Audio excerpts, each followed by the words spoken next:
Este é o podcast de Canal África. Podes também acompanhar Canal África através do canal da rádio na DSTV 802 e satélite POS 10.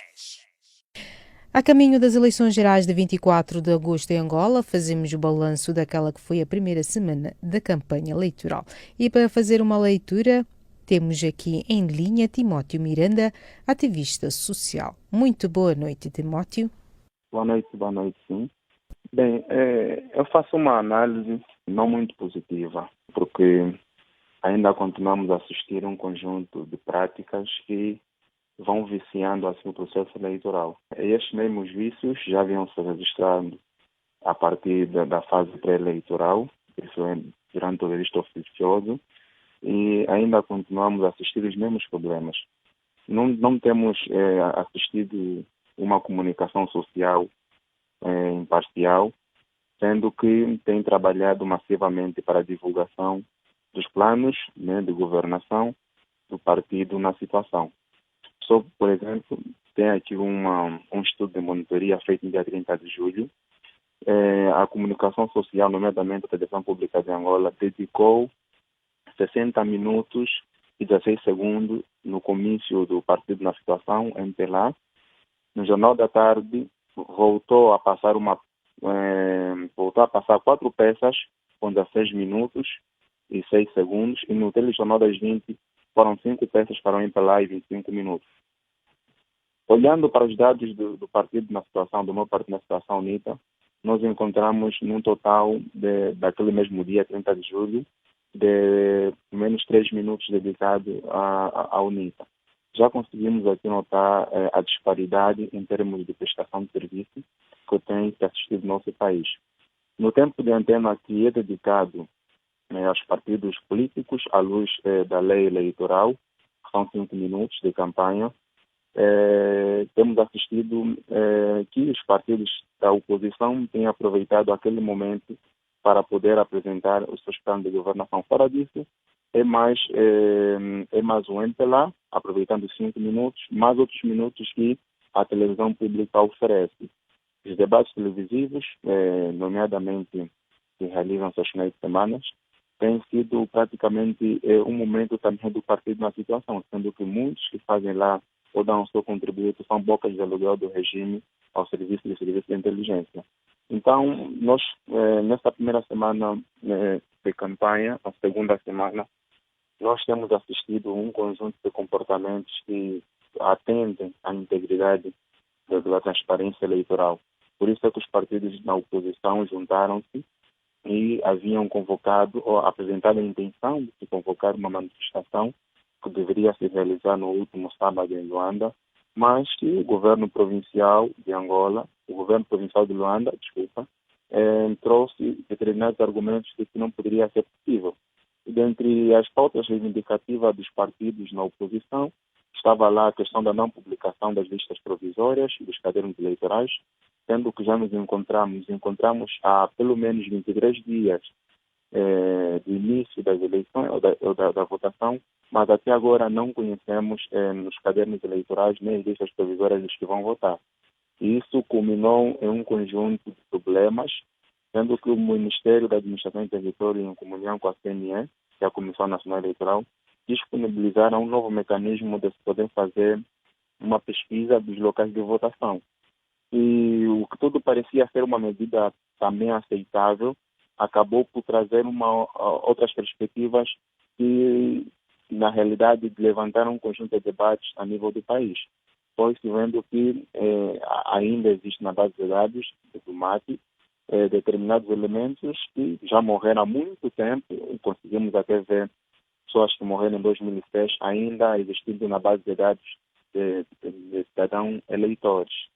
Isso mostra que foi um erro intencional, e esse erro intencional tinha como objetivo mesmo enganar o povo angolano.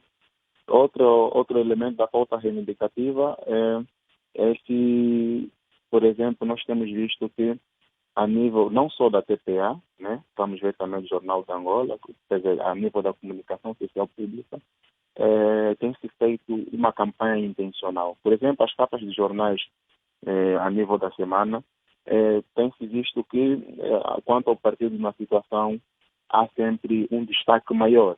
Há sempre um destaque maior em detrimento de outros partidos. Então, tudo isso mostra que não tem se avançado e que os feitos eleitorais passados não se aprendeu nada. Ainda continuamos a fazer o mesmo combate, e esse mesmo combate acaba por afetar diretamente a democracia angolana. Sim, sim, Que até Timóteo. hoje vai E mobilizando vários sabemos que membros da sociedade civil também pretendem impugnar essas eleições, na qual já mencionou essas inúmeras, por conta dessas inúmeras irregularidades. O que é que diz em torno disto? Certamente, é uma intenção positiva, tendo em conta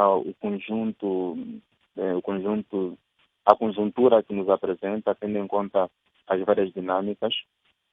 Desde o princípio, nós já conhecemos as artimanhas que foram se arrojando durante esse processo, tem ainda, mesmo desde o registro oficioso, a implementação do Tribunal Constitucional, uma senhora ligada ao partido da situação, a questão de termos um elemento empelado também na Comissão Nacional Eleitoral, a revelia da lei, a questão de ter a CNE próximo do Palácio Presidencial.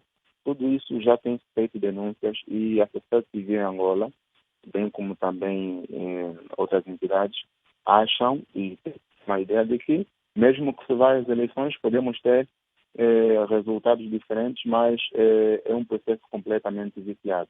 À luz da esfera da democracia, nós não comungamos com determinados processos que não respeitam os trâmites legais, os trâmites da Constituição e de um Estado democrático de direito. Por isso, tem-se mobilizado vários elementos da sociedade civil para a fim de se poder impugnar as eleições que se seguem. Mas aí também é uma questão, é que os serviços de comunicação social no nosso país, eles não são tão abrangentes. Não sendo tão abrangentes, não conseguem fazer com que as informações veiculadas por elementos independentes possam ter uma repercussão maior. Aqui o risco é, na tentativa de se impugnar, podemos ainda acabar por complicar ainda mais o eleitorado.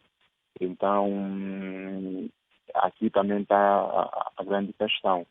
Se tivéssemos a capacidade de comunicar, por exemplo, aos dados apresentados, dados oficiais, são 14 milhões de eleitores.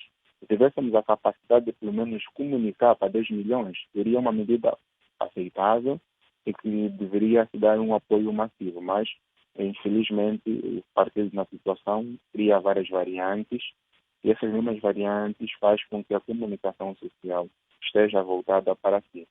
Até já há tendências em que está a se combater até páginas de Facebook.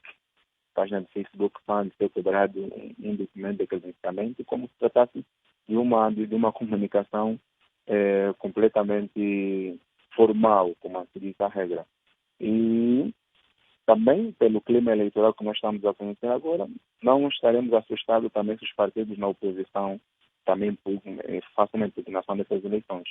Porque até agora não existe sintonia entre os partidos, entre o partido na situação e os partidos na oposição, o que tudo também pode indicar é que depois, dia 24, independentemente dos resultados, né, e que todo mundo já sabe que vai ser mesmo manipulado, então nós poderemos conhecer também uma ação igual ou idêntica da oposição quanto às eleições de 2022. Sim, sim, Timóteo. E como é que pretendem impugnar estas eleições e qual é que seria a solução também para corrigir estas irregularidades no processo? Bem, quanto à questão, tem-se visto várias mobilizações. Até agora não existe nada definitivo. Como eu disse, seria positivo e seria de mais-valia se tivéssemos uma comunicação mais extensiva. Mas a impugnação acho que seria mais na questão de não participar das eleições, ou escrever para instituições a dar o posicionamento justificando por que não podemos ir às eleições com esses trâmites. Mas também nós conhecemos que as instituições aqui no país, em Angola, nesse caso, estão todas viciadas. Existe uma instrumentalização partidária em todos os níveis que faria com que até as reivindicações e a apresentação de contestação a nível da sociedade civil fossem impossíveis. Agora, quanto às irregularidades, é completamente irreversível. Por quê? Porque desde muito cedo o partido na situação vem marcando passos rumo à fraude eleitoral. A cada tempo que passa existe uma vontade liberal e intencional de se poder viciar o próprio processo. E, como eu disse há pouco tempo, ficou ainda completamente matizado quando nós conhecemos elementos que já morreram há muitos anos, que ainda continuam na base de dados do mar. Então, o que está se exigir nesse momento é que a comunidade internacional, é que os vários elementos que intervêm dentro da política possam reforçar os níveis de observação. E também outro aspecto é que eles mesmos barraram com que a sociedade civil estivesse completamente organizada para fiscalizar as eleições. Existia algumas ONGs que dedicavam-se à sondagem eleitoral e o governo angolano emitiu uma lei exigindo 14 milhões exigindo com que as organizações de sondagem tenham que ter um capital próprio de 14 milhões, fazendo com que várias organizações recuassem na intenção de fiscalizar. A Igreja Católica, em comunhão com alguns grupos ou com algumas organizações da sociedade civil reconhecidas, também foram barradas na intenção de poder fazer uma monitoria das eleições. E o que é mais grave é que vamos às eleições ainda também com vários presos políticos. Nesse caso, temos vários ativistas detidos em várias cadeias de Angola. Temos em alguns casos mais sonantes, como o caso do Luther King, Panay Neutro. Temos o líder do Protetorado, Lunda Chokwe. E todos esses encontram-se também sobre o controlo do partido na situação. Tudo isso acaba por viciar o processo e depois nos pronunciamentos de guerra, e temos assistido nos últimos tempos pronunciamentos de guerra, em que ainda continuam a fazer uma colação da situação que se passa hoje no país com aquilo que se passou. E temos deixado bem claro, enquanto sociedade civil, que nós não temos armas, porque o único grupo que está armado em Angola é as Forças Armadas e que não há condições de fazer guerra e não é essa a intenção. Quem quiser fazer guerra, que se faça sozinho. Então, todo esse discurso legitima alguma ação por parte deles. E isso acaba por nos deixar reflexivos, mas também acaba por nos assegurar cada vez mais que o MPLA não está interessado em ter eleições livres e justas e que, se for possível, poderá talvez fazer o uso da força para se manter no poder. Muitíssimo obrigada, Timóteo. Sim. Continuação de um bom dia para si. Obrigado.